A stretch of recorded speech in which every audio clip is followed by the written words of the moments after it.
Today, we're getting into a story that honestly sent a chill down the spine of every digital saver in Kenya. It's a huge lesson about the hidden traps in the systems we trust every single day, and it all started with one viral video. Seriously, just take a second and imagine it. The one day you need your money the most, this big payout you've been waiting for. You log in and nothing. It's not stolen, but you're just completely locked out. Your own money. What on earth would you do?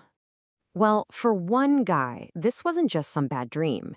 We're talking about over 1 million Kenyan shillings, money he had carefully saved up in Safaricom's Ziidi money market fund, and it became completely unreachable on the exact day his investment was supposed to mature.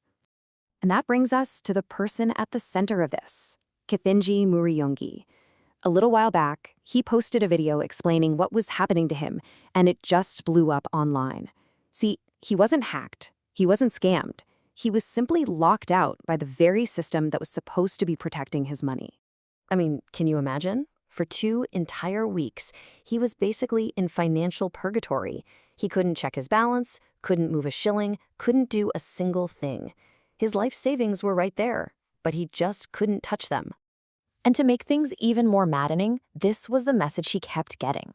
The system was telling him to activate his M-PESA account, but his line was working perfectly fine. It was this confusing, totally unhelpful message that just added to the nightmare and made it obvious this wasn't his fault.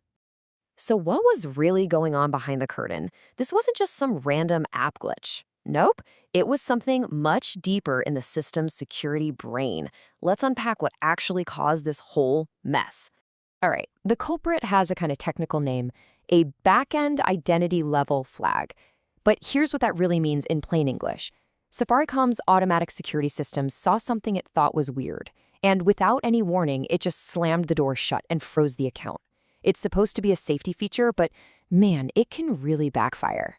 And when you look at the details, you can see it was basically the perfect storm of triggers. You've got a huge chunk of money maturing, plus the fact that he was roaming internationally on his phone. For the computer algorithm, that combo looked suspicious.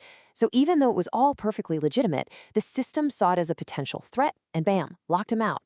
Okay, I know that story is kinda terrifying, but look, it's also an incredibly useful lesson. So the big question is, how can you still use a service like Ziidi for its amazing returns, but make absolutely sure you never ever end up in a situation like this? The #1 most important rule is this: never ever put all your money in one digital basket. It's so important. Think of Ziidi as your investment account. That's where the bulk of your savings for growth should live. But your day-to-day spending money, that needs to stay in your main M-PESA wallet. And it's always smart to have a little emergency fund tucked away in something like Pochi la Biashara. All right, let's get super practical. Here are 5 clear steps. #1, like we just said, diversify. Don't put it all in Ziidi. 2, if you know you have a big payout coming, start withdrawing it in smaller bits before the maturity date. That way you don't set off any alarms. 3, know the rules. If you do need to unlock funds, there's a 72-hour wait. 4, and this one's a biggie, screenshot everything. Your balance, error messages, you name it. That's your proof. And finally, the second you think you're locked out, get on the phone to Safaricom. In fact, here's a little cheat sheet you might want to screenshot right now. For a total lockout, those are the numbers you need. If it's just a PIN problem, you can usually fix it yourself with the *334# menu. And remember, have your screenshot evidence ready to go. Trust me, it makes getting help so much faster. So, let's zoom out. What's the big takeaway here? Kithinji Muriyongi's nightmare is way more than just a scary story. It's a powerful lesson in financial wisdom for every single one of us living in this digital world.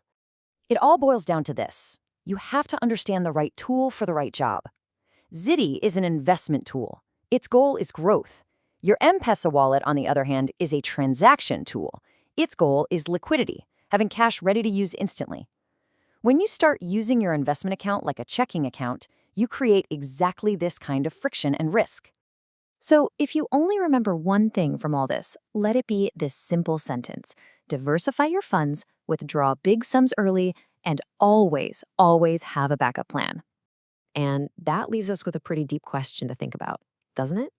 As our money becomes more and more just numbers on a screen, controlled by algorithms and automated systems, we really have to ask ourselves, who's truly in control? Is it you or is it the system?